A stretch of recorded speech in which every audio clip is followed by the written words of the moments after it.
ತನುವು ನಿನ್ನದು ಮನವು ನಿನ್ನದು, ತನುವು ನಿನ್ನದು ಮನವು ನಿನ್ನದು, ಎನ್ನ ಜೀವನ ಧನವು ನಿನ್ನದು.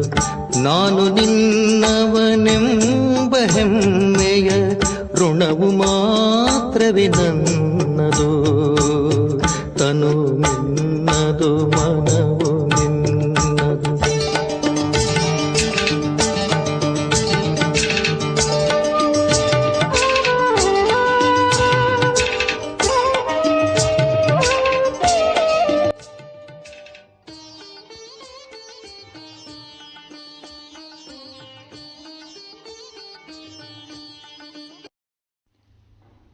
ಓಂ ಶಾಂತಿ. ದಿನಾಂಕ 23/8/2026 ಪ್ರಾತಃ ಮುರಳಿ. ಅವ್ಯಕ್ತ ಬಾಪ್ದಾದ ರಿವೈಸ್ ಮುರಳಿಯ ದಿನಾಂಕ 31/3/2011. ದೃಢ ಸಂಕಲ್ಪದ ಮೂಲಕ ಟೆನ್ಷನ್ ಫ್ರೀಯ ಉದಾಹರಣೆಯಾಗಿ ಎಲ್ಲರಿಗೆ ಆಧಾರಮೂರ್ತಿಯಾಗಿ ಮನಸಾಶಕ್ತಿಯ ಮೂಲಕ ದುಃಖಿ ಆತ್ಮರಿಗೆ ಖುಷಿಯ ವರದಾನ ಕೊಡಿ. ಈ ದಿನ ಗ್ರೇಟ್ ಗ್ರೇಟ್ ಗ್ರ್ಯಾಂಡ್ ಫಾದರ್ ತನ್ನ ಕೋಟಿಯಲ್ಲಿ ಕೆಲವರಲ್ಲಿ ಕೆಲವು ಮಕ್ಕಳ ಭಾಗ್ಯದ ರೇಖೆಗಳನ್ನು ನೋಡ್ತಿದ್ದಾರೆ. ಪ್ರತಿಯೊಬ್ಬರ ಮಸ್ತಕದಿಂದ ಹೊಳೆಯುತ್ತಿರುವ ದಿವ್ಯ ನಕ್ಷತ್ರದ ಹೊಳಪನ್ನು ನೋಡ್ತಿದ್ದಾರೆ.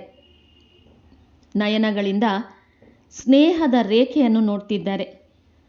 ಮುಖದಿಂದ ಜ್ಞಾನದ ರೇಖೆಯನ್ನು ನೋಡ್ತಿದ್ದಾರೆ. ಹೃದಯದಲ್ಲಿ ಹೃದಯರಾಮನ ಲವಲೀನ ರೇಖೆಯನ್ನು ನೋಡ್ತಿದ್ದಾರೆ. ಕೈಗಳಲ್ಲಿ ಜ್ಞಾನದ ಖಜಾನೆಗಳ ರೇಖೆ ನೋಡ್ತಿದ್ದಾರೆ. ಪಾದಗಳಲ್ಲಿ ಪ್ರತಿಯೊಂದು ಹೆಜ್ಜೆಯಲ್ಲಿ ಪದುಮದ ರೇಖೆಯನ್ನು ನೋಡ್ತಿದ್ದಾರೆ. ಪ್ರತಿಯೊಬ್ಬ ಮಗು ಈ ರೇಖೆಗಳಲ್ಲಿ ನಂಬರ್ ವಾರಾಗಿ ಸಂಪನ್ನರಾಗಿದ್ದಾರೆ. ಇಂತಹ ಭಾಗ್ಯ ತಮ್ಮ ವಿನಃ ಯಾರಿಗೂ ಇಲ್ಲ. ತಮ್ಮ ಇಷ್ಟು ಶ್ರೇಷ್ಠ ಭಾಗ್ಯ ಪ್ರತಿಯೊಬ್ಬ ಮಗುವಿನಿಂದ ಹೊಳೆಯುತ್ತಿರುವುದು ಕಂಡುಬರುತ್ತಿದೆ. ಮತ್ತೆ ಈ ಭಾಗ್ಯ ಅವಿನಾಶಿಯಾಗ್ತದೆ. ಏಕೆಂದರೆ ಕೊಡುವವರು ಅವಿನಾಶಿ ತಂದೆಯಾಗಿದ್ದಾರೆ. ಈ ಸಂಗಮ ಯುಗದಲ್ಲೇ ಇಂತಹ ಶ್ರೇಷ್ಠ ಭಾಗ್ಯ ಪ್ರಾಪ್ತಿಯಾಗ್ತದೆ. ಯಾವುದು ಭವಿಷ್ಯದಲ್ಲಿಯೂ ನಡೆಯುತ್ತಿರುತ್ತದೆ. ಈ ಸಂಗಮ ಯುಗ ಸರ್ವ ಪ್ರಾಪ್ತಿಗಳ ಯುಗವಾಗಿದೆ. ಯಾರೆಷ್ಟು ತನ್ನ ಭಾಗ್ಯವನ್ನು ಜಮಾ ಮಾಡಿಕೊಳ್ತಾರೆ ಅಷ್ಟು ಅನೇಕ ಜನ್ಮಗಳಿಗೆ ಭಾಗ್ಯದ ಫಲ ಸಿಗುತ್ತಿರುತ್ತದೆ. ಈ ಸಂಗಮ ಯುಗದ ಮಹಿಮೆ ತಾವು ಮಕ್ಕಳಿಗಷ್ಟೇ ಗೊತ್ತಿದೆ. ಸಂಗಮ ಯುಗದ ಪ್ರಾಪ್ತಿಗಳು ಇಡೀ ಕಲ್ಪದಲ್ಲಿ ಶ್ರೇಷ್ಠಾತಿ ಶ್ರೇಷ್ಠ ಆಗಿವೆ. ಪ್ರತಿಯೊಬ್ಬ ಮಗು ಈ ಸಂಗಮ ಯುಗದ ಪ್ರಾಪ್ತಿಗಳಿಂದ ಎಷ್ಟು ಸಂಪನ್ನರಾಗಿದ್ದಾರೆ ಎಂದು ಬಾಪ್ದಾದರವರು ನೋಡ್ತಿದ್ದಾರೆ. ತಾವೆಲ್ಲರೂ ಸಹ ಸರ್ವ ಪ್ರಾಪ್ತಿಗಳ ಅನುಭವದಲ್ಲಿ ಸದಾ ಇರ್ತಿರೋ ಅಥವಾ ಕೆಲವೊಮ್ಮೆ ಇರ್ತಿರೋ?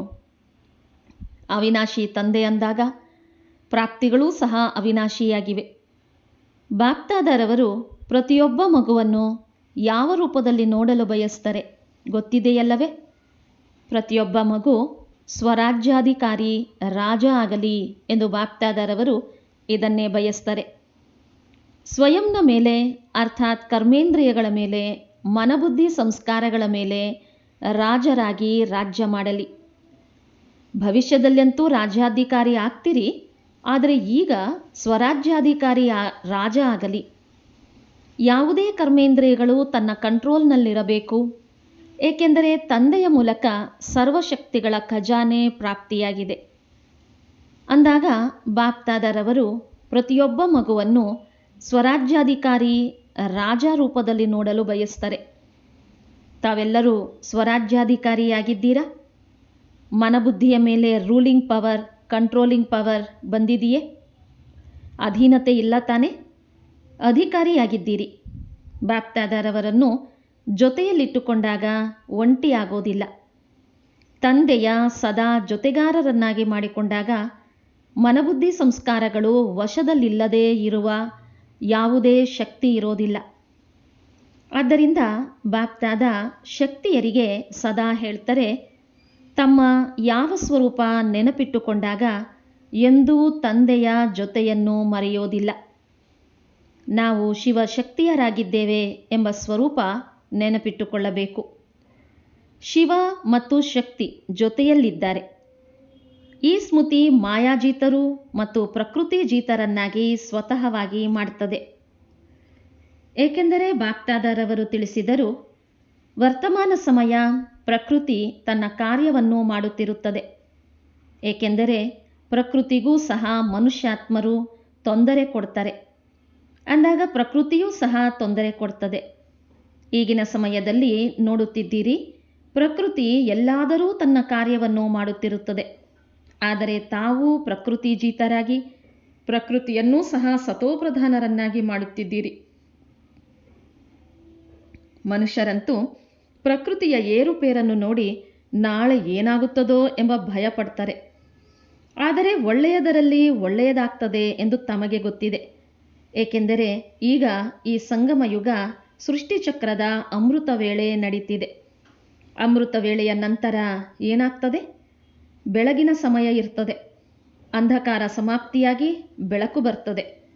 ಅಂದಾಗ ಈಗ ನಮ್ಮ ರಾಜ್ಯ ಸುಖಮಯ ಸಂಸಾರ, ಎಲ್ಲಿ ಪ್ರಕೃತಿಯೂ ಸಹ ಸುಖಮಯವಾಗಿರ್ತದೆ, ಅಂತಹ ರಾಜ್ಯ ಬಂದು ಬಿಟ್ಟಿದೆ ಎಂದು ತಮಗೆ ಖುಷಿ ಇದೆ. ಖುಷಿ ಇದೆ ಅಲ್ಲವೇ? ಯಾವ ರಾಜ್ಯದಲ್ಲಿ ದುಃಖ ಶಾಂತಿಯ ಹೆಸರು ಗುರುತೂ ಇರೋದಿಲ್ಲ. ಏಕೆಂದರೆ ಈ ಸಂಗಮ ಯುಗದಲ್ಲಿ ತಾವು ಪ್ರಕೃತಿ ಜೀತರಾಗ್ತಿದ್ದೀರಿ. ಅಂದಾಗ ಎಲ್ಲರಿಗೆ ಖುಷಿ ಇದೆ ಅಲ್ಲವೇ? ಯಾವುದಕ್ಕೆ ಖುಷಿ ಇದೆ ಹೇಳಿ? ನಮ್ಮ ರಾಜ್ಯ ಬರುವುದಿದೆ, ಈ ಖುಷಿ ಇದೆಯೇ? ಯಾರು ಈ ಖುಷಿಯಲ್ಲಿರ್ತಾರೆ ಅವರು ಕೈ ಎತ್ತಿ. ಬಹಳ ಒಳ್ಳೆಯದು. ತಾವಂತೂ ಆಗಿರುತ್ತೀರಿ, ಇದಕ್ಕಾಗಿ ಶುಭಾಶಯಗಳು. ಆದರೆ ಈ ಖುಷಿ ತಮ್ಮ ಸಹೋದರ ಸಹೋದರಿ ಯಾರು ದುಃಖಿ ಅಶಾಂತರಾಗಿದ್ದಾರೆ ಅವರಿಗೆ ತಮ್ಮ ತಂದೆಯ ಮೂಲಕ ತೆಗೆದುಕೊಂಡಿರುವ ಕಿರಣಗಳ ಮೂಲಕ ಖುಷಿಯ ಕಿರಣಗಳನ್ನು ತಲುಪಿಸುತ್ತೀರಾ? ಬಾಪ್ದಾದರವರು ತಿಳಿಸಿದರು, ಅಂತಹ ಮನಸಾ ಸೇವೆ ಮಾಡಲು ಸಮಯವನ್ನು ಪ್ರತಿಯೊಬ್ಬರೂ ತಮ್ಮ ದಿನಚರಿಯಲ್ಲಿ ಫಿಕ್ಸ್ ಮಾಡಿಕೊಳ್ಳಬೇಕು.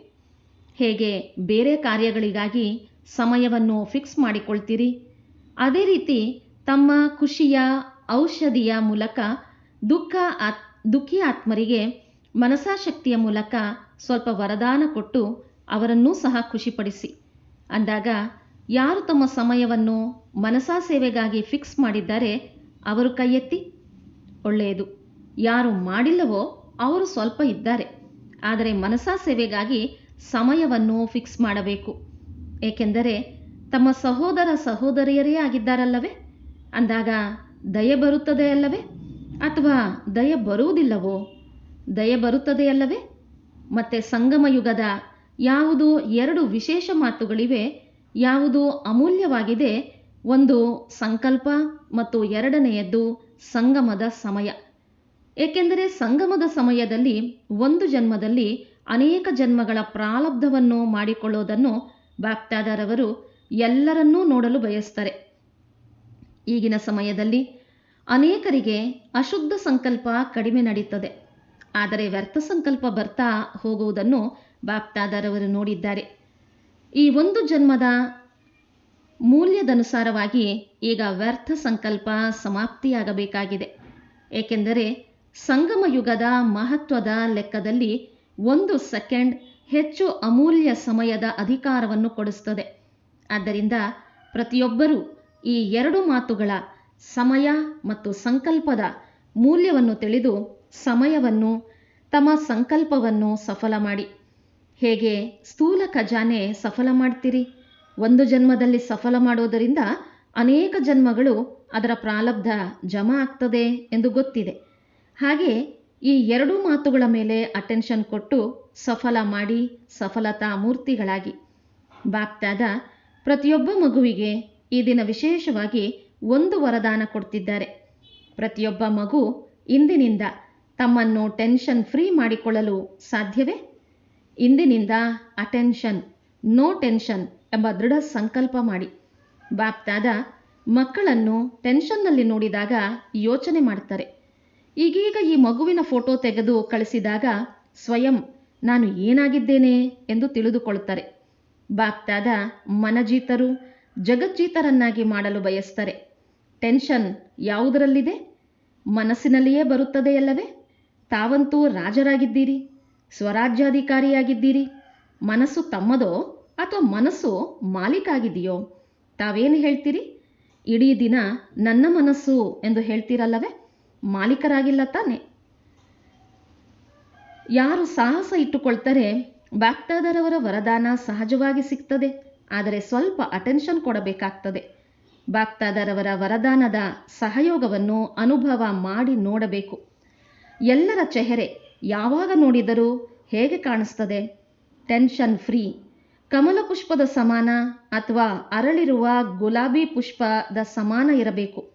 ಬಾಪ್ದಾದರವರು ನೋಡಿದರು, ಮೊದಲು ಪರ್ಸೆಂಟೇಜ್ ಬರೆಯುವ ಕೆಲಸವನ್ನು ಕೊಟ್ಟಿದ್ದರು. ಎಲ್ಲ ಸ್ಥಾನಗಳಿಂದ ಸ್ವಲ್ಪ ಸ್ವಲ್ಪ ಸಮಾಚಾರ ಬಂದಿದೆ. ಇದರದ್ದು ರಿಸಲ್ಟ್ ತೆಗೆದಿದ್ದಾರೆ. ಅಟೆನ್ಷನ್ ಕೊಟ್ಟಿರುವುದಕ್ಕೆ ಶುಭಾಶಯಗಳನ್ನು ಬಾಪ್ದಾದರವರು ಕೊಡ್ತಿದ್ದಾರೆ. ಆದರೆ ಬಾಪ್ದಾದ ಇದನ್ನೇ ಬಯಸ್ತಾರೆ. ಸಮಯ ಪ್ರಮಾಣ ಈಗ ವಾಣಿ ಮೂಲಕ ಕೇಳುವ ಸಮಯ ಕಡಿಮೆ ಸಿಗ್ತದೆ. ಆದ್ದರಿಂದ ಮನಸ್ಸ ಮೂಲಕ, ಚೆಹರೆ ಮತ್ತು ಚಲನೆಯ ಮೂಲಕ ಸೇವೆ ಮಾಡಿ. ಈಗಿನ ಅಭ್ಯಾಸ ಮುಂಬರುವ ಸಮಯದಲ್ಲಿ ಕಾರ್ಯದಲ್ಲಿ ಉಪಯೋಗ ಆಗ್ತದೆ. ಅಂದಾಗ ಇಂದಿನಿಂದ ಟೆನ್ಷನ್ ಫ್ರೀ. ಸಂಕಲ್ಪ ಮಾಡೋದಕ್ಕೆ ಸಾಧ್ಯವೇ? ಮಾಡಲು ಸಾಧ್ಯವೇ? ಮಾಡಲು ಸಾಧ್ಯವೇ? ಮಾಡಲು ಸಾಧ್ಯವೇ? ಕೈ ಎತ್ತಿ. ಟೆನ್ಷನ್ ಫ್ರೀ ಆಗಬೇಕು. ಒಳ್ಳೆಯದು. ಎಲ್ಲರ ಫೋಟೋ ತೆಗೀರಿ. ಯಾವ ಆತ್ಮರು ಪರಿಸ್ಥಿತಿಯ ಪ್ರಮಾಣ ಬಹಳ ಟೆನ್ಷನ್ನಲ್ಲಿರ್ತಾರೆ. ಈಗಿನ ಸಮಯದಲ್ಲಿ ಪ್ರಪಂಚದಲ್ಲಿ ಟೆನ್ಷನ್ ಬಹಳ ವೃದ್ಧಿಯಾಗ್ತಿದೆ. ಅಂದಾಗ ತಮ್ಮ ಟೆನ್ಷನ್ ಫ್ರೀಯ ಅನುಭವ ಮತ್ತು ಟೆನ್ಷನ್ ಫ್ರೀಯ ಚಲನೆ, ಚೆಹರೆ ಅವರ ಮುಂದೆ ಒಂದು ಆಧಾರ ಮೂರ್ತಿಯಾಗ್ತದೆ. ಒಂದು ವೇಳೆ ಈಗ ಪ್ರಪಂಚವನ್ನು ಸುತ್ತಾಡಿದರೆ ಅಥವಾ ಸಮಾಚಾರ ಕೇಳಿದರೆ ಏನು ಕಾಣಿಸ್ತದೆ? ಅಲ್ಪಕಾಲಕ್ಕಾಗಿ ತಮ್ಮನ್ನು ತಾವು ಖುಷಿ ಮಾಡಿಕೊಳ್ಳುವ ಸಾಧನವನ್ನು ಮಾಡುತ್ತಿರುತ್ತಾರೆ. ಅಂದಾಗ ಟೆನ್ಷನ್ ಇರುವವರಿಗೆ ಟೆನ್ಷನ್ ಫ್ರೀಯ ಉದಾಹರಣೆ ತೋರಿಸಿದಾಗ ಅವರಿಗೂ ಆಶ್ರಯ ಕಂಡುಬರಬೇಕು. ಅಂದಾಗ ಸಂಕಲ್ಪ ಮಾಡಿದ್ದೀರಾ? ತಮ್ಮ ಮನಸ್ಸಿನಲ್ಲಿ ಟೆನ್ಷನ್ ಫ್ರೀ ಆಗಿರುತ್ತೇವೆ ಎಂಬ ಸಂಕಲ್ಪ ಮಾಡಿದ್ದೀರಾ? ದೃಢ ಸಂಕಲ್ಪ ಮಾಡಿದ್ದೀರಾ? ಅಥವಾ ಸಾಕಾರ ಸಂಕಲ್ಪ, ಸಾಧಾರಣ ಸಂಕಲ್ಪ ಮಾಡಿದ್ದೀರಾ? ಎಲ್ಲಿ ದೃಢತೆ ಇದೆ ಅಲ್ಲಿ ಸಫಲತೆ ಇದ್ದೇ ಇದೆ. ಮಾಡ್ತೇವೆ ಅಲ್ಲ, ಮಾಡಲೇಬೇಕು. ಇಷ್ಟ ಇದೆಯೇ? ಇದರಲ್ಲಿ ಕೈ ಎತ್ತಿ. ಬಾಪ್ದಾದರವರು ಒಂದು ಮಾತು ನೋಡಿದರು. ಕೈ ಎತ್ತಿ ಬಹಳ ಖುಷಿಪಡಿಸ್ತಾರೆ. ಕೈ ಎತ್ತಿ ಖುಷಿಪಡಿಸಿದ್ದೀರಿ. ಆದರೆ ಈಗ ಏನು ಮಾಡ್ತೀರಿ? ದೃಢ ಸಂಕಲ್ಪ, ಸಾಧಾರಣ ಸಂಕಲ್ಪದಲ್ಲಿ ಹಗಲು ರಾತ್ರಿಯ ಅಂತರವಿದೆ. ಮಾಡ್ತೇವೆ ಮತ್ತು ಮಾಡಲೇಬೇಕು, ಇದರಲ್ಲಿ ಅಂತರವಿದೆ. ಈ ವರ್ಷದ ಸೀಸನ್ನಲ್ಲಿ ಇದು ಕೊನೆಯ ದಿನವಾಗಿದೆ. ಆದರೆ ಮುಂದಿನ ಸೀಸನ್ನಲ್ಲಿ ಬಾಪ್ದಾದ ಪ್ರತಿಯೊಂದು ಚಿಕ್ಕ ಚಿಕ್ಕ ಸೇವಾ ಕೇಂದ್ರ ಹೆಚ್ಚು ಸಮಯ ಮಧ್ಯದಲ್ಲಿದೆ. ಮುಂದಿನ ವರ್ಷದ ಸೀಸನ್ನಲ್ಲಿ ಕಾರಣ ಅಲ್ಲ, ಆದರೆ ನಿವಾರಣಾ ಸ್ವರೂಪವನ್ನು ನೋಡಲು ಬಯಸ್ತೇವೆ. ಅಂದಾಗ ಬ್ರಾಹ್ಮಣ ಪರಿವಾರದಲ್ಲಿ ಟೆನ್ಷನ್ನ ಹೆಸರು ಗುರುತು ಇರಬಾರದು ಎಂದು ಎಷ್ಟು ಸಾಹಸ ಮತ್ತು ಉಮಂಗವಿದೆ. ಆಗಲು ಸಾಧ್ಯವೇ? ಪ್ರತಿಯೊಬ್ಬರೂ ತಮ್ಮೊಂದಿಗೆ ತಾವೇ ಕೇಳಿಕೊಳ್ಳಿ. ಆಗಲು ಸಾಧ್ಯವೇ? ಈ ಶುಭ ಸಮಾಚಾರವನ್ನು ಬಾಪ್ದಾದ ಕೇಳಲು ಬಯಸುತ್ತಾರೆ. ಬಾಪ್ದಾದರವರು ನೋಡಿದರು, ಎಲ್ಲರೂ ಮಾಡಲು ಬಯಸ್ತಾರೆ. ಆದರೆ ಸಮಸ್ಯೆ ಬಂದಾಗ ಸಮಸ್ಯೆಯನ್ನು ತನ್ನದನ್ನಾಗಿ ಮಾಡಿಕೊಳ್ತಾರೆ. ನಂತರ ಬಹಳ ಮಧುರವಾಗಿ ಮಾತನಾಡ್ತಾರೆ. ಇದಂತೂ ಆಗಿಬಿಡುತ್ತದೆಯಲ್ಲವೇ? ಇದಂತೂ ಆಗ್ತದೆಯಲ್ಲವೇ? ಇದಂತೂ ನಡೆಯುತ್ತಿದೆ ಅಲ್ಲವೇ? ಬಾಪ್ದಾದರವರಿಗೆ ಬಹಳ ಮಧುರಾತಿ ಮಧುರ ಮಾತುಗಳನ್ನು ತಿಳಿಸ್ತಾರೆ. ರಾಜರಾಗಿ ಬಿಡಿ ಸಾಕು, ಸ್ವರಾಜ್ಯಾಧಿಕಾರಿಯಾಗಿ ಬಿಡಿ. ಈ ದಿನ ಬಾಪ್ದಾದ ಎಲ್ಲ ಮಕ್ಕಳು ಎದುರಿನಲ್ಲಿ ಕುಳಿತಿರಬಹುದು, ದೂರದಲ್ಲಿ ಕುಳಿತಿರಬಹುದು, ಆದರೆ ಹೃದಯದಲ್ಲಿ ಕುಳಿತಿದ್ದಾರೆ. ತಾವಂತೂ ಕಣ್ಣುಗಳ ಎದುರಿನಲ್ಲಿದ್ದೀರಿ, ಆದರೆ ಬಾಪ್ದಾದ ದೂರದಲ್ಲಿ ಕುಳಿತಿರುವವರನ್ನು ಹೃದಯದಲ್ಲಿ ನೋಡ್ತಿದ್ದಾರೆ. ಬಾಪ್ದಾದರವರಿಗೆ ಗೊತ್ತಿದೆ, ಈ ದಿನ ಮಧುಬನದಲ್ಲಿ ಚಿಕ್ಕ ಚಿಕ್ಕ ಗೀತಾ ಪಾಠಶಾಲೆಗಳಾಗಿವೆ. ಮಕ್ಕಳು ಬಂದಿದ್ದಾರೆ. ಬಾಪ್ದಾದ ಬಹಳ ಬಹಳ ಬಹಳ ಕೆಳಗೆ ಕುಳಿತಿರುವವರಿಗೆ, ಎಲ್ಲೆಲ್ಲೋ ಕುಳಿತಿರುವವರಿಗೆ ಎಲ್ಲರಿಗಿಂತಲೂ ಮೊದಲು ಹೃದಯದ ಪ್ರೀತಿ ಮತ್ತು ನೆನಪು ಪ್ರೀತಿಯನ್ನು ಕೊಡ್ತಿದ್ದಾರೆ. ಈ ದಿನ ಶಾಂತಿವನದಲ್ಲಿ 28,000ಗಿಂತಲೂ ಹೆಚ್ಚು ಸಹೋದರ ಸಹೋದರಿಯರು ತಲುಪಿದ್ದಾರೆ. ಬಾಪ್ದಾದರವರು ನೋಡಿದರು, ಮಕ್ಕಳು ಸ್ವಲ್ಪ ಕಷ್ಟವನ್ನು ನೋಡಬೇಕಾಗಿತ್ತು. ಆದರೆ ಈ ಕಷ್ಟವನ್ನು ಖುಷಿಯಲ್ಲಿ ಅನುಭವ ಮಾಡೋದಿಲ್ಲ. ಆದರೂ ಸಹ ಆರಾಮವಾಗಿ ಮಲಗಲು 3 ಹೆಜ್ಜೆಯಷ್ಟು ಜಾಗ ಸಿಕ್ಕಿದೆಯಲ್ಲವೇ? ಯಾರು ಪಟ್ ರಾಣಿ ಆಗಿದ್ದಾರೆ ಅವರಿಗೆ ಬಾಪ್ದಾದರವರು ವಿಶೇಷವಾಗಿ ನೆನಪು ಪ್ರೀತಿ ಕೊಡ್ತಿದ್ದಾರೆ. ಪಟ್ ರಾಣಿ ಅಂದರೆ ನೆಲದಲ್ಲಿ ಮಲಗಿದವರು. ಒಳ್ಳೆಯದು. ಯಾರು ಇಂದು ಮೊದಲನೇ ಬಾರಿ ಮಧುಬನದಲ್ಲಿ ಬಂದಿದ್ದಾರೆ, ಬಾಪ್ದಾದರವರ ಜೊತೆ ಮಿಲನ ಮಾಡಲು ಬಂದಿದ್ದಾರೆ, ಅವರು ಎದ್ದು ನಿಲ್ಲಿ. ಈ ದಿನ ಮೊದಲನೇ ಬಾರಿ ಬಂದಿರುವ ಮಕ್ಕಳಿಗೆ ಬಾಪ್ದಾದ ಹೊಸ ಬ್ರಾಹ್ಮಣ ಪರಿವಾರದಲ್ಲಿ ಬಂದಿರುವ ತನ್ನ ಕಡೆಯಿಂದ ಮತ್ತು ಬ್ರಾಹ್ಮಣ ಪರಿವಾರದ ಕಡೆಯಿಂದ ಬಹಳ ಬಹಳ ಶುಭಾಶಯಗಳು ಕೊಡ್ತಿದ್ದಾರೆ. ಏಕೆಂದರೆ ಟೂ ಲೇಟ್ ಆಗಿ ಬಂದಿದ್ದರೂ ಬಂದು ಬಿಟ್ಟಿದ್ದಾರೆ. ಬಾಪ್ದಾದ ಮತ್ತು ಪರಿವಾರವನ್ನು ನೋಡಿದ್ದಾರೆ. ಬಾಪ್ದಾದರವರು ತಿಳಿದುಕೊಳ್ತಾರೆ, ಇಂದು ಬಂದಿರುವವರಿಗೆ ವಿಶೇಷ ವರದಾನವಿದೆ. ಒಂದು ವೇಳೆ ಹೃದಯದಿಂದ ಬಯಸಿದರೆ ಲಾಸ್ಟ್ ಸೋ ಫಾಸ್ಟ್, ವೇಗವಾಗಿ ಮುಂದುವರಿಯಬಹುದು. ಬಾಪ್ದಾದ ಮತ್ತು ಪರಿವಾರಕ್ಕೆ ತಾವು ಆತ್ಮಗಳ ಜೊತೆ ಪ್ರೀತಿ ಇದೆ, ಸಹಯೋಗಿ ಆಗ್ತಾರೆ, ಸ್ನೇಹ ಕೊಡ್ತಾರೆ ಮತ್ತು ತಮ್ಮನ್ನು ಮುಂದುವರಿಸುತ್ತಾರೆ, ಅವಕಾಶ ಕೊಡ್ತಾರೆ. ಆದ್ದರಿಂದ ಈ ದಿನ ಬರುವವರಿಗೆ ಮುಂದುವರಿಯಲು ಬಹಳ ಒಳ್ಳೆಯ ಅವಕಾಶ ಡ್ರಾಮಾದಲ್ಲಿ ಸಿಗಬಹುದು. ಪೂರ್ತಿ ಪರಿವಾರ ಎಲ್ಲಿಂದಲಾದರೂ ಬರಲಿ, ಪರಿವಾರ ತಮ್ಮ ಸಹಯೋಗಿ ಆಗ್ತದೆ. ತಾವು ಸಹಜಯೋಗಿ ಆಗಬೇಕು. ಒಳ್ಳೆಯದು. ಸೇವೆಯ ಟರ್ನ್ ರಾಜಸ್ಥಾನ ಮತ್ತು ಭೋಪಾಲ್ನವರದ್ದಾಗಿದೆ. ಒಳ್ಳೆಯದು. ಬಾಪ್ದಾದ ನೋಡಿದರೂ ಯಾವ ಝೋನ್ ಸೇವೆಗೆ ಬಂದಿದ್ದಾರೆ ಅವರ ಕಡೆಯಿಂದಲೇ ಹೆಚ್ಚು ಆತ್ಮಗಳೂ ಸಹ ಬಂದಿದ್ದಾರೆ. ಒಳ್ಳೆಯದು. ರಾಜಸ್ಥಾನದವರಂತೂ ಅರ್ಧ ಕ್ಲಾಸ್ ಇದ್ದಾರೆ. ರಾಜಸ್ಥಾನದ ಧರಣಿ ಬ್ರಹ್ಮ ತಂದೆಗೆ ಬಹಳ ಇಷ್ಟವಾಯಿತು. ಅದಕ್ಕಾಗಿ ರಾಜಸ್ಥಾನದಲ್ಲಿಯೇ ಮಧುಬನವನ್ನು ಮಾಡಿದ್ದಾರೆ. ರಾಜಸ್ಥಾನದ ಸೇವೆಯನ್ನು ಬಾಪ್ದಾದರವರು ನೋಡಿದರು. ಪ್ರತಿಯೊಂದು ಸ್ಥಾನದಲ್ಲಿ ಈಗ ಚೆನ್ನಾಗಿ ವೃದ್ಧಿಯಾಗಿದೆ. ಹೊಸ ಹೊಸ ಆತ್ಮಗಳಿಗೆ ತಂದೆಯ ಸಂದೇಶ ಕೊಡುವ ಕಾರ್ಯಕ್ರಮಗಳು ಬಹಳ ಚೆನ್ನಾಗಿ ಆಗುತ್ತಿದೆ. ಆದರೆ ಬಾಪ್ದಾದ ಎಲ್ಲರಿಗೆ ಇದನ್ನೇ ತಿಳಿಸ್ತಾರೆ, ಪ್ರತಿಯೊಂದು ಸೇವಾ ಕೇಂದ್ರ ಯಜ್ಞ ಸ್ನೇಹಿ ವಾರಸುದಾರರ ಗ್ರೂಪನ್ನು ಮಾಡಿ, ಇದರಿಂದ ಸ್ವಯಂ ಸಹ ಮುಂದುವರಿಯುತ್ತಿರಲಿ, ಅನ್ಯರನ್ನೂ ಸಹ ಯಜ್ಞ ಸ್ನೇಹಿಯನ್ನಾಗಿ ಮಾಡಲಿ. ಮುಂಚೆಯೂ ಸಹ ಬಾಪ್ದಾದರವರು ಇದನ್ನು ತಿಳಿಸಿದರು. ಯಜ್ಞ ಸ್ನೇಹಿ, ಸೇವಾ ಸ್ನೇಹಿ ಮತ್ತು ಸಫಲ ಮಾಡುವುದರಲ್ಲಿ ಮುಂದುವರಿಯುವವರು ವೃದ್ಧಿಯಾಗ್ತಿದೆ. ಒಳ್ಳೆಯದು. ಸಂದೇಶ ಕೊಡುವ ಕಾರ್ಯವೂ ಸಹ ಕೊಡುವುದರಲ್ಲಿ ಪ್ರತಿಯೊಬ್ಬರೂ ಉಮಂಗ ಉತ್ಸಾಹದಲ್ಲಿದ್ದಾರೆ. ಈಗ ಬಾಪ್ದಾದ ಇದನ್ನೇ ನೋಡಲು ಬಯಸ್ತಾರೆ. ಸ್ವಯಂ ಮತ್ತು ಸೇವೆಯನ್ನು ಎರಡನ್ನೂ ಬ್ಯಾಲೆನ್ಸ್ ಮಾಡಬೇಕು. ಪ್ರತಿಯೊಂದು ಸೇವಾ ಕೇಂದ್ರದಿಂದ ಹೆಚ್ಚು ಮುಂದೆ ಬರಬೇಕು. ಕೇವಲ ಸೇವೆಯಲ್ಲ, ಆದರೆ ಸ್ವಯಂ ಮತ್ತು ಸೇವೆ. ಏಕೆಂದರೆ ಈಗ ಸ್ವಯಂ ಪರಿವರ್ತನೆಯ ಸಮಯ ಇಷ್ಟು ಹೆಚ್ಚು ಇಲ್ಲ. ಆದ್ದರಿಂದ ಮೊದಲು ಸ್ವಯಂ ಜೊತೆಯಲ್ಲಿ ಸೇವೆ. ಪ್ರತಿಯೊಂದು ಸೇವಾ ಕೇಂದ್ರ ನಿರ್ವಿಘ್ನ, ಎಲ್ಲ ಜೊತೆಗಾರರೂ ನಿರ್ವಿಘ್ನ. ಕೇವಲ ಟೀಚರ್ ಅಲ್ಲ, ಆದರೆ ಪೂರ್ತಿ ಕ್ಲಾಸ್ ನಿರ್ವಿಘ್ನವಾಗಿರಬೇಕು. ನಿರ್ವಿಘ್ನ ಮತ್ತು ಸ್ವಯಂನ ಮೇಲೆ ಅಟೆನ್ಷನ್ ಇಟ್ಟುಕೊಳ್ಳುವವರು. ಇದನ್ನು ವೃದ್ಧಿ ಮಾಡಿ, ಪ್ರತಿಯೊಬ್ಬರ ಮಾತನ್ನು ಕೇಳಿ ಮತ್ತು ಅವರಿಗೆ ಉಮಂಗ ಉತ್ಸಾಹದ ರೆಕ್ಕೆಗಳನ್ನು ಕೊಡಿ. ಇದರಿಂದ ಬಾಪ್ದಾದರವರಿಗೆ ನಿರ್ವಿಘ್ನ ಸೇವಾ ಕೇಂದ್ರದ ಸಮಾಚಾರವನ್ನು ಕೊಡಬಹುದು. ಬಾಕಿ ಬಾಪ್ದಾದರವರು ನೋಡಿದರೂ ರಾಜಸ್ಥಾನವೂ ಸಹ ಮುಂದುವರಿಯುತ್ತಿದೆ, ಮುಂದುವರಿಯುತ್ತಲೇ ಇರುತ್ತದೆ. ಬಾಪ್ದಾದ ಪ್ರತಿಯೊಬ್ಬ ಮಗುವಿಗೆ ಮುಂದುವರಿಯಲು ಶುಭಾಶಯಗಳನ್ನು ಕೊಡ್ತಿದ್ದಾರೆ. ಒಳ್ಳೆಯದು. ಭೋಪಾಲ್ ಝೋನ್, ಈ ಝೋನ್ ಸಹ ತಮ್ಮ ಪರಿವರ್ತನೆ ಮತ್ತು ಸೇವೆಯ ವೃದ್ಧಿಯಲ್ಲಿ ಚೆನ್ನಾಗಿ ಮುಂದುವರಿಯುತ್ತಿದ್ದಾರೆ. ಬಾಪ್ದಾದರವರಿಗೆ ಖುಷಿಯಿದೆ. ಪ್ರತಿಯೊಬ್ಬ ಮಗು ಸ್ವಯಂ ಪ್ರತಿಯೂ ಪ್ಲ್ಯಾನ್ ಮಾಡ್ತಿದ್ದಾರೆ ಮತ್ತು ಪ್ರತ್ಯಕ್ಷವಾಗಿಯೂ ತರ್ತಿದ್ದಾರೆ. ಮತ್ತೆ ತಂದೆಯ ಶುಭ ಆಸೆ ಇದೆ, ಸದಾ ಮುಂದುವರಿಯುತ್ತಿರುತ್ತಾರೆ. ಪ್ರತಿಯೊಂದು ಝೋನ್ನಲ್ಲಿ ನೋಡಲಾಗ್ತದೆ. ಈಗ ಉಮಂಗ ಉತ್ಸಾಹವಿದೆ. ಆದ್ದರಿಂದ ಸೇವೆಯಲ್ಲಿ ತಮ್ಮ ತಮ್ಮ ಸ್ಥಾನಗಳಲ್ಲಿ ವೃದ್ಧಿ ಮಾಡಿಕೊಳ್ತಿದ್ದಾರೆ.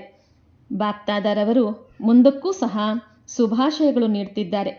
ಮುಂದುವರಿಯುತ್ತೀರಿ, ಹಾರುತ್ತೀರಿ ಮತ್ತು ಹಾರಿಸುತ್ತೀರಿ. ಒಳ್ಳೆಯದು. ಡಬಲ್ ವಿದೇಶಿ ಸಹೋದರ ಸಹೋದರಿಯರೊಂದಿಗೆ ವಿದೇಶದವರಿಗೆ ಟೈಟಲ್ ಕೊಟ್ಟಿದ್ದಾರೆ. ಡಬಲ್ ವಿದೇಶಿಯರು, ವಿದೇಶಿಯರಲ್ಲ, ಡಬಲ್ ವಿದೇಶಿಯರು ಅಂದಾಗ ಪ್ರಾಕ್ಟಿಕಲ್ನಲ್ಲಿ ನೋಡಲಾಗ್ತದೆ. ಹೇಗೆ ಡಬಲ್ ವಿದೇಶಿಯರು ಎಂದು ಟೈಟಲ್ ಕೊಟ್ಟಿದ್ದಾರೆ, ಅದೇ ರೀತಿ ಮೆಜಾರಿಟಿ ಡಬಲ್ ನಶೆ ಇರ್ತದೆ. ಯಾವ ಡಬಲ್ ನಶೆ ಇರ್ತದೆ? ನಾವು ಡಬಲ್ ಉಮಂಗ ಉತ್ಸಾಹದಲ್ಲಿರುವವರು ಎಂದು ಡಬಲ್ ನಶೆ ಇರ್ತದೆ. ಬಾಪ್ದಾದ ನೋಡ್ತಾರೆ, ಉಮಂಗ ಉತ್ಸಾಹ ಚೆನ್ನಾಗಿರ್ತದೆ. ಒಂದು ಲಂಡನ್ನಲ್ಲಿ ಸ್ಥಾಪನೆಯಾಯಿತು ಮತ್ತು ಇಂದು ಹೆಚ್ಚು ಸ್ಥಾನಗಳಲ್ಲಿ ಸೇವೆ ಮಾಡಿ ಎಲ್ಲರಿಗೆ ಬಾಪ್ದಾದರವರ ಅಥವಾ ಬ್ರಾಹ್ಮಣ ಪರಿವಾರದವರನ್ನಾಗಿ ಮಾಡಿದ್ದಾರೆ. ಇದನ್ನು ನೋಡಿ ಬಾಪ್ದಾದ ಖುಷಿಯಾಗಿದ್ದಾರೆ ಮತ್ತು ಮಾಡುವ ಲಕ್ಷ್ಯ ಬಹಳ ಚೆನ್ನಾಗಿದೆ. ಆದ್ದರಿಂದ ಪ್ರೂಫ್ ಆಗಿದ್ದಾರೆ. ಮೊದಲು ತಮ್ಮ ಟರ್ನಿನಲ್ಲಿ ಬರುತ್ತಿದ್ದರು, ಆದರೆ ಈಗ ಮೆಜಾರಿಟಿ ಪ್ರತಿಯೊಂದು ಟರ್ನಿನಲ್ಲಿ ತಲುಪ್ತಾರೆ ಮತ್ತು ಬಾಪ್ದಾದರವರಿಗೆ ಖುಷಿ ಇದೆ. ವಿದೇಶದ ಮಕ್ಕಳನ್ನು ನೋಡಿ ಭಾರತವಾಸಿಗಳಿಗೆ ಉಮಂಗ ಬರ್ತದೆ. ಏನೆಂದರೆ ಇವರು ಭಾರತವಾಸಿಗಳಿಗಿಂತಲೂ ಮುಂದುವರಿಯುತ್ತಿದ್ದಾರೆ, ವಿದೇಶದವರು ಮುಂದುವರಿಯುತ್ತಿದ್ದಾರೆ ಮತ್ತು ನಾವು ಹಿಂದೆ ಉಳಿದುಕೊಳ್ಳಬಾರದು ಎಂದು ಭಾರತವಾಸಿಗಳು ಉಮಂಗ ಬರ್ತದೆ. ಮತ್ತೆ ಪುರುಷಾರ್ಥದಲ್ಲೂ ನೋಡಿದರೆ ಪರೀಕ್ಷೆಗಳಂತೂ ಬರ್ತವೆ ವಿದೇಶದವರಿಗೆ. ಆದರೆ ಒಂದು ವಿಶೇಷತೆ ಇದೆ, ಅವರು ಸತ್ಯ ಹೃದಯದಿಂದ ಹೇಳ್ತಾರೆ, ಒಳಗೆ ಇಟ್ಟುಕೊಳ್ಳೋದಿಲ್ಲ ಮತ್ತು ಅದಕ್ಕೆ ಸಮಾಧಾನ ಸತ್ಯ ಹೃದಯದಿಂದ ಮಾಡುತ್ತಿರುತ್ತಾರೆ. ಬಾಪ್ದಾದರವರಿಗೆ ಖುಷಿ ಇದೆ, ಸ್ವಚ್ಛ ಹೃದಯವಿದ್ದರೆ ಪ್ರಭು ಹಾಜರಾಗ್ತಾರೆ. ಒಳ್ಳೆಯ ಫಲಿತಾಂಶವನ್ನು ನೋಡಿ ಬಾಪ್ದಾದರವರು ಶುಭಾಶಯಗಳನ್ನು ಕೊಡ್ತಿದ್ದಾರೆ ಮತ್ತು ವರದಾನವನ್ನೂ ಕೊಡ್ತಿದ್ದಾರೆ. ಸದಾ ಮುಂದುವರಿಯುತ್ತಿರುತ್ತಾರೆ. ಶಿಕ್ಷಕಿಯರೂ ಸಹ ಬಹಳ ಚೆನ್ನಾಗಿ ಪರಿಶ್ರಮ ಮಾಡ್ತಿದ್ದಾರೆ. ಬಾಪ್ದಾದರವರಿಗೆ ಖುಷಿಯಾಗ್ತದೆ. ಎಲ್ಲರಿಗಿಂತ ಹೆಚ್ಚು ಮಧುಬನದ ಲಾಭ ವಿದೇಶದವರು ತೆಗೆದುಕೊಳ್ಳುತ್ತಿದ್ದಾರೆ. ಬಾಪ್ದಾದರವರು ನೋಡ್ತಾರೆ, ವಿದೇಶದ ಚಿಕ್ಕ ಚಿಕ್ಕ ಸ್ಥಾನಗಳಲ್ಲೂ ಸಹ ಜೋರಾಗಿ ಸಂದೇಶ ಕೊಡುವ ಸೇವೆ ಆರಂಭಿಸಿದ್ದಾರೆ. ಅಂದಾಗ ಸೇವೆಯ ಶುಭಾಶಯಗಳು, ಸ್ವಯಂ ಪರಿವರ್ತನೆಯ ಶುಭಾಶಯಗಳು. ಹಾರುತ್ತಿರಿ ಮತ್ತು ಹಾರಿಸುತ್ತಿರಿ. ಒಳ್ಳೆಯದು. ಎಲ್ಲ ಕಡೆಯ ದೇಶ ಮತ್ತು ವಿದೇಶದ ಮಕ್ಕಳಿಗೆ ಬಾಪ್ದಾದ ಪುರುಷಾರ್ಥದಲ್ಲಿ ಸಹಜವಾಗಿ ಮುಂದುವರಿಯಲು ಮತ್ತು ಮುಂದುವರೆಸಲು ಮುಖ್ಯವಾಗಿ ಶುಭಾಶಯಗಳನ್ನು ನೀಡುತ್ತಿದ್ದಾರೆ. ಈಗ ಬರುವಂತಹ ಸಮಯಕ್ಕಾಗಿ ಬಾಪ್ದಾದರವರು ಡೈರೆಕ್ಷನ್ ಕೊಟ್ಟಿದ್ದಾರೆ. ತೀವ್ರ ಪುರುಷಾರ್ಥಿಯಾಗಿ ಸೆಕೆಂಡಿನಲ್ಲಿ ಬಿಂದು ಹಾಕುವ, ಫುಲ್ ಸ್ಟಾಪ್ ಹಾಕುವ ಅಭ್ಯಾಸ ಬಹಳ ಅವಶ್ಯಕವಾಗಿದೆ. ಈ ಮಾತುಗಳನ್ನು ಹಗುರವಾಗಿ ತೆಗೆದುಕೊಳ್ಳಬೇಡಿ. ಅಚಾನಕ್ ಯಾವುದಾದರೂ ಆಗಲೇಬೇಕು. ಆದ್ದರಿಂದ ತಂದೆಯ ಶುಭ ಆಸೆ ಇದೆ. ಪ್ರತಿಯೊಬ್ಬ ಮಗು ಜೊತೆ ಇದ್ದಾರೆ ಮತ್ತು ಜೊತೆ ನಡೆಯುತ್ತಾರೆ. ಜೊತೆಯಲ್ಲಿ ಬ್ರಹ್ಮ ತಂದೆಯ ಜೊತೆ ರಾಜ್ಯ ಮಾಡ್ತಾರೆ. ಶಿವಬಾಬಾ ಸಾಕ್ಷಿಯಾಗ್ತಾರೆ. ಆಗುವವರಾದರೆ ಬಾಪ್ದಾದ ಸಮಾನ ಆಗಲೇಬೇಕು. ಒಳ್ಳೆಯದು. ಪ್ರತಿಯೊಬ್ಬ ಮಗುವಿಗೆ ಬಾಪ್ದಾದರವರ ಕಡೆಯಿಂದ ಈ ವರ್ಷದ ಶುಭಾಶಯಗಳು ಮತ್ತು ಮುಂದಿನ ವರ್ಷದ ಶುಭಾಶಯಗಳು. ಸದಾ ತಂದೆಯ ಸಮಾನ ಆಗಲೇಬೇಕು. ಒಳ್ಳೆಯದು. ವರದಾನ: ಮನನ ಶಕ್ತಿಯ ಮೂಲಕ ಶಕ್ತಿಶಾಲಿಯಾಗಿ ವಿಘ್ನಗಳ ಶಕ್ತಿಯನ್ನು ಸಮಾಪ್ತಿಗೊಳಿಸುವ ಸರ್ವ ಆಕರ್ಷಣೆಗಳಿಂದ ಮುಕ್ತ ಭವ. ವರ್ತಮಾನ ಸಮಯದಲ್ಲಿ ಮನನ ಶಕ್ತಿಯ ಮೂಲಕ ಆತ್ಮನಲ್ಲಿ ಸರ್ವಶಕ್ತಿಗಳನ್ನು ತುಂಬಿಕೊಳ್ಳುವ ಅವಶ್ಯಕತೆ ಇದೆ. ಇದಕ್ಕಾಗಿ ಅಂತರ್ಮುಖಿಯಾಗಿದ್ದು ಪ್ರತಿಯೊಂದು ಅಮೃತ ಬಿಂದುಗಳ ಬಗ್ಗೆ ಮನನ ಮಾಡುತ್ತೀರೆಂದರೆ ಬೆಣ್ಣೆ ಬರ್ತದೆ ಮತ್ತು ಶಕ್ತಿಶಾಲಿಯಾಗ್ತೀರಿ. ಇಂತಹ ಶಕ್ತಿಶಾಲಿ ಆತ್ಮರು ಅತೀಂದ್ರಿಯ ಸುಖದ ಪ್ರಾಪ್ತಿ ಅನುಭವ ಮಾಡ್ತಾರೆ. ಅವರನ್ನು ಅಲ್ಪಕಾಲದ ಯಾವುದೇ ವಸ್ತು ತನ್ನ ಕಡೆಗೆ ಆಕರ್ಷಿಸಲು ಸಾಧ್ಯವಾಗುವುದಿಲ್ಲ. ಅವರ ಮಗ್ನಾವಸ್ಥೆಯ ಮೂಲಕ ಆತ್ಮೀಯತೆಯ ಶಕ್ತಿಶಾಲಿ ಸ್ಥಿತಿ ಏನು ತಯಾರಾಗುವುದು, ಅದರಿಂದ ವಿಘ್ನಗಳ ಶಕ್ತಿಗಳು ಸಮಾಪ್ತಿಯಾಗ್ತವೆ. ಸುವಾಕ್ಯ: ಬ್ರಾಹ್ಮಣರ ಜಗತ್ತಿನಲ್ಲಿ ಸರ್ವರ ಗೌರವವನ್ನು ಪ್ರಾಪ್ತಿ ಮಾಡಿಕೊಳ್ಳುವವರೇ ಸಿಂಹಾಸನಾಧಿಕಾರಿಯಾಗ್ತಾರೆ. ಅವ್ಯಕ್ತ ಸೂಚನೆ: ಅಪವಿತ್ರತೆಯ ಬೀಜವನ್ನು ಸಮಾಪ್ತಿ ಮಾಡಿ ಸಂಪೂರ್ಣ ಸ್ವಚ್ಛ ಆಗಿರಿ. ಬ್ರಹ್ಮ ತಂದೆ ಹಾಗೂ ಶಿವತಂದೆಯ ವಿಶೇಷ ಪವಿತ್ರತೆ ಇಷ್ಟವಾಗಿದೆ. ಆದರೆ ಪವಿತ್ರತೆಯ ಪರಿಭಾಷೆ ಬಹಳ ಶ್ರೇಷ್ಠ ಹಾಗೂ ಗುಹ್ಯವಾಗಿದೆ. ಪವಿತ್ರತೆ ಎಲ್ಲಿ ಇರುವುದು ಅಲ್ಲಿ ನಿಶ್ಚಯ, ಸತ್ಯತೆ, ಸ್ವಚ್ಛತೆ ಇದೆಲ್ಲವೂ ಬರ್ತದೆ. ಸಂಪೂರ್ಣ ಪವಿತ್ರತೆಯ ಅರ್ಥವಾಗಿದೆ ಸ್ವಪ್ನ ಮಾತ್ರದಲ್ಲಿಯೂ ಅಪವಿತ್ರತೆ ಮನಸ್ಸು ಹಾಗೂ ಬುದ್ಧಿಯನ್ನು ಟಚ್ ಮಾಡದಿರಲಿ. ಅವರನ್ನೇ ಹೇಳಲಾಗ್ತದೆ ಸತ್ಯ ವೈಷ್ಣವರು. ಒಳ್ಳೆಯದು. ಓಂ ಶಾಂತಿ.